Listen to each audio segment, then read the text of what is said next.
Price the lord. ಯೇಸು ಕ್ರಿಸ್ತನ ಜೀವವುಳ್ಳ ನಾಮದಲ್ಲಿ ನೀವೆಲ್ಲರಿಗೂ ನಮ್ಮ ಜೀಸಸ್ ಲವ್ಸ್ ಪ್ರೇಯರ್ ಮಿನಿಸ್ಟ್ರೀಸ್ ಮೂಲಕ ವಂದನೆಗಳನ್ನ ಸಲ್ಲಿಸ್ತಾ ಇದ್ದೇನೆ.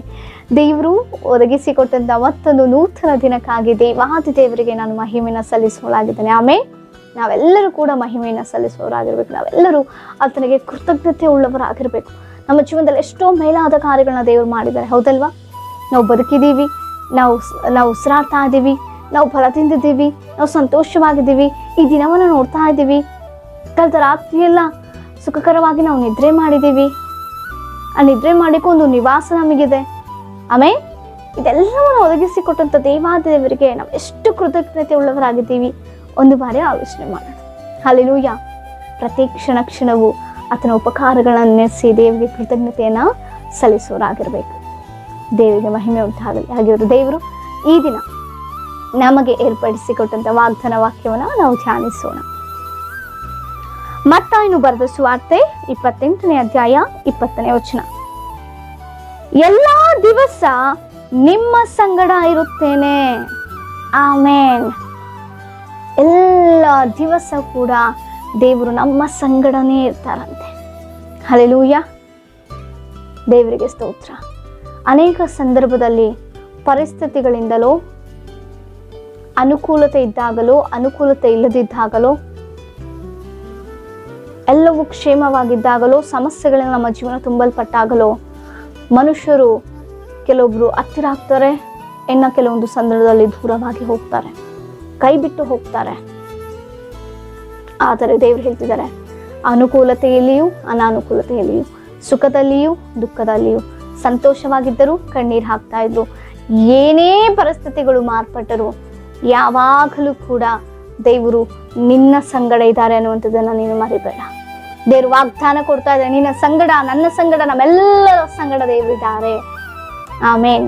ಪ್ರತಿ ದಿವಸ ಪ್ರತಿ ಕ್ಷಣವೂ ಕೂಡ ದೇವರು ನನ್ನನ್ನು, ನಿನ್ನನ್ನು, ನಾವೆಲ್ಲರನ್ನ ದೃಷ್ಟಿಸಿ ನೋಡ್ತಾ ಇದ್ದಾರೆ. ಯಾವ ಅವಶ್ಯಕತೆಗಾಗಿ ನಾವು ಎದುರು ನೋಡ್ತಿದ್ದೇವೆ, ಯಾವ ಸಮಸ್ಯೆಯಲ್ಲಿ ನಾವು ಬಿದ್ದು ಹೋಗಿದ್ದೇವೆ, ಯಾವ ಕುಗ್ಗುವಿಕೆಯಲ್ಲಿ ನಾವು ಕುಗ್ಗಿ ಹೋಗಿದ್ದೇವೆ, ಯಾವ ಇಕ್ಕಟ್ಟಿನಲ್ಲಿ ನಾವು ಸಿಲುಕಿಕೊಂಡಿದ್ದೇವೆ, ನಮಗೇನು ಅವಶ್ಯಕವಾಗಿದೆ, ಯಾವ ಸಂದರ್ಭ ನಾವು ಸಂತೋಷವಾಗಿದ್ದೇವೆ, ಯಾವ ಸಮಸ್ಯೆಯಲ್ಲಿ ನಾವು ದುಃಖ ಪಡ್ತಾ ಇದ್ದೇವೆ, ಪ್ರತಿ ಇಂಚು ಕೂಡ ದೇವರಿಗೆ ಗೊತ್ತು. ಅನೇಕ ಸಂದರ್ಭದಲ್ಲಿ ಮನುಷ್ಯರು ಏನು ಮಾಡ್ತಾರೆ ಗೊತ್ತಾ? ಎಲ್ಲವೂ ಇದ್ದಾಗ, ಅನುಕೂಲ ಪರಿಸ್ಥಿತಿ ಇದ್ದಾಗ ನಮ್ಮ ಹತ್ತಿರ ಬರ್ತಾರೆ, ನಾವು ಅವ್ರನ್ನ ಕರೆಯದಿದ್ರು ಬರ್ತಾರೆ. ಆಮೇಲೆ ಅಂಥ ಜನರಿದ್ದಾರೆ, ಜಾಗ್ರತೆ. ಆದರೆ ಸ್ವಲ್ಪ ಸಮಸ್ಯೆ ಉಂಟಾಯಿತು, ಕೆಲವೊಂದು ಅವಶ್ಯಕತೆಗಳಿಗೆ ಕೆಲವೊಂದು ಅವಶ್ಯಕತೆಗಳಿಗೆ ಅವರು ನಮಗೆ ಅವಶ್ಯ ಎಂಬುದಾಗಿ ನಮಗೆ ಗೊತ್ತಾಗಿ ಅವ್ರಿಗೆ ನಾವು ಬನ್ನಿ ಅಂತ ಹೇಳಿದಾಗೂ ಕೂಡ ನಾನಾ ಒಂದು ಕಾರಣಗಳನ್ನು ಹೇಳಿ ದೂರವಾಗ್ತಾರೆ. ಮನುಷ್ಯರ ಸ್ವಭಾವ ಅದು. ಇದ್ದಾಗ ಬರುವಂಥದ್ದು, ಇಲ್ಲದಿದ್ದಾಗ ದೂರವಾಗುವಂಥದ್ದು, ಇದ್ದಾಗ ದೋಚಿಕೊಳ್ಳುವಂಥದ್ದು, ಇಲ್ಲದಿದ್ದಾಗ ಕಣ್ಣಿಗೆ ಕಾಣಿಸಂತೆ ಕಣ್ಮರೆಯಾಗಿ ಹೋಗ್ತಾರೆ ಪ್ರಿಯರೇ. ಅಂದು ಮನುಷ್ಯರ ಒಂದು ಸ್ವಭಾವ. ಅದೇ ಮನುಷ್ಯರನ್ನ ಇನ್ನೂ ನಂಬ್ತಾ ಇದ್ದೀವೇನೋ, ಎಷ್ಟೋ ಅನುಭವಗಳಾದರೂ ಕೂಡ ಜಾಗೃತೆ. ಮನುಷ್ಯರಿಗಿಂತ ನಿನ್ನನ್ನು ಪೋಷಿಸುತ್ತಾ, ನಿನ್ನ ಅವಶ್ಯಕತೆಗಳನ್ನ ಸಂಧಿಸುತ್ತಾ, ನಿನ್ನ ಪ್ರೀತಿಸುತ್ತಾ, ನಿನ್ನ ಬದುಕಿಸುತ್ತಾ, ಉಸಿರಾಡುವಂತೆ ಕೃಪೆ ಕೊಡ್ತಾ, ನಮ್ಮನ್ನೆಲ್ಲನ ದೇವರು ಬಲಪಡಿಸ್ತಾ ಇದ್ದಾರೆ. ಅದು ದೇವರಿಗೆ ಮಾತ್ರವೇ ಮಹಿಮೆ. ನಾವು ಮೊದಲು ದೇವರಿಗೆ ಸ್ಥಾನ ಕೊಡಬೇಕು, ದೇವರನ್ನು ನಾವು ಮಹಿಮೆ ಪಡಿಸ್ಬೇಕು. ದೇವರಿಗೆ ಮೊಟ್ಟ ಮೊದಲ ಸ್ಥಾನ ನಮ್ಮ ಜೀವನದಲ್ಲಿರಬೇಕು. ಯಾಕೆ ಗೊತ್ತಾ? ಮನುಷ್ಯರಂತಲ್ಲ ಪ್ರಿಯರೇ ನನ್ನ ದೇವರು. ಒಂದು ದಿನ ಇದ್ದು ಒಂದು ದಿನ ಮಾಯವಾಗುವಂಥದ್ದಲ್ಲ. ಇರ್ತೇನೆ ಎಂಬುದಾಗಿ ಮಾತು ಕೊಟ್ಟು ಮೋಸ ಮಾಡುವಂಥ ದೇವರಲ್ಲವೇ ಅಲ್ಲ. ಅಂಥ ಮನುಷ್ಯರ ರೀತಿಯಲ್ಲ ನನ್ನ ಜೀವ ಸ್ವರೂಪನಾಂತ ದೇವರು. ಎಲ್ಲ ದಿವಸ ನಾನು ನಿಮ್ಮ ಸಂಗಡ ಇರ್ತೇನೆ ಎಂಬುದಾಗಿ ವಾಗ್ದಾನ ಮಾಡುವಂಥ ದೇವರು. ನೀವು ಅನೇಕ ಸಂದರ್ಭದಲ್ಲಿ ನೀವು ಅಂದುಕೊಂಡಿರ್ಬೋದು, ಇನ್ಯಾರಿದ್ದಾರೆ ನನಗೆ, ಇನ್ಯಾಕೆ ಬೇಕು ನನಗೆ ಬದುಕು, ನಾನು ಯಾರಿಗೋಸ್ಕರ ಜೀವಿಸಲಿ. ಕುಟುಂಬ ನಿಮ್ಮನ್ನು ತಳ್ಳಿ ಬಿಡ್ಬೋದು.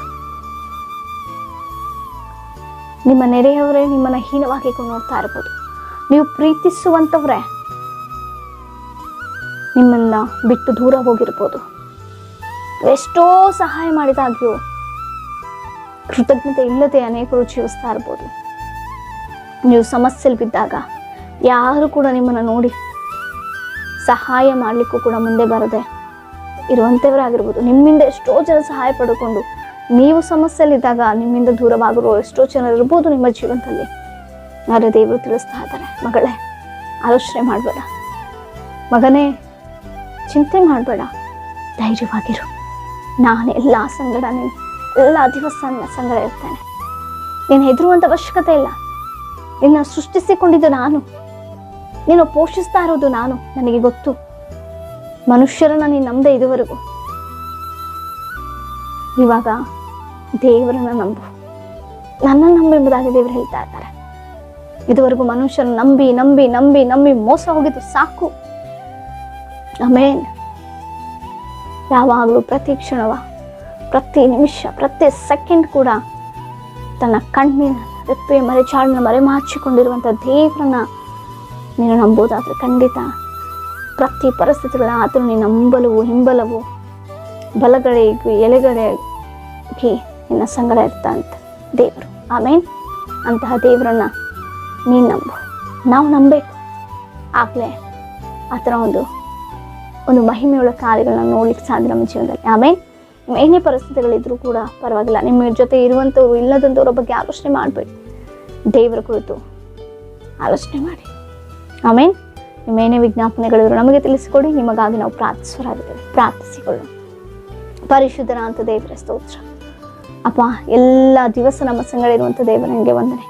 ಪ್ರತಿ ಕ್ಷಣ ಇಮ್ಮಾನುವೇಲನಾಗಿ ನಮ್ಮ ಜೊತೆಗಾರನಾಗಿ ನಮ್ಮನ್ನು ನಡೆಸುವಂಥ ದೇವರ, ಕಾಯುವಂಥ ನೋಡು ದೇವರೇ, ಭದ್ರಪಡಿಸುವಂಥ ದೇವರ ನನಗೆ ಸ್ತೋತ್ರ. ಇವಾಗ ನೋಡ್ತಾ ಪ್ರತಿಯೊಬ್ಬರು ಯಾರೆಲ್ಲ ಒಬ್ಬಂಟಿಗರೆಂಬುದಾಗಿ ನೆನೆಸ್ತಾ ಇದ್ದಾರೋ, ಬದುಕು ಯಾಕೆ ಎಂಬುದಾಗಿ ನೆನೆಸ್ತಾ ಅವರೊಟ್ಟಿಗೆ ನೀನಿದ್ದು ಅವರ ಸಂಗಡ ನೀನು ಮಾತನಾಡಿದಕ್ಕಾಗಿ ವಂದನೆ. ಇವಾಗ ಎಲ್ಲ ಆಶ್ವಾಸ ಬಲಪಡಿಸು. ಯೇಸುವಿನ ನಾಮದಲ್ಲಿ ಬೇಡಿದ್ದೆಲ್ಲವನ್ನು ಹೊಂದಿಕೊಂಡಿದ್ದೇವೆ ಜೀವಳ ಪರಲೋಕದ ಪರಮ ತಂದೆಗೆ. ಆಮೇನ್. Praise the lord.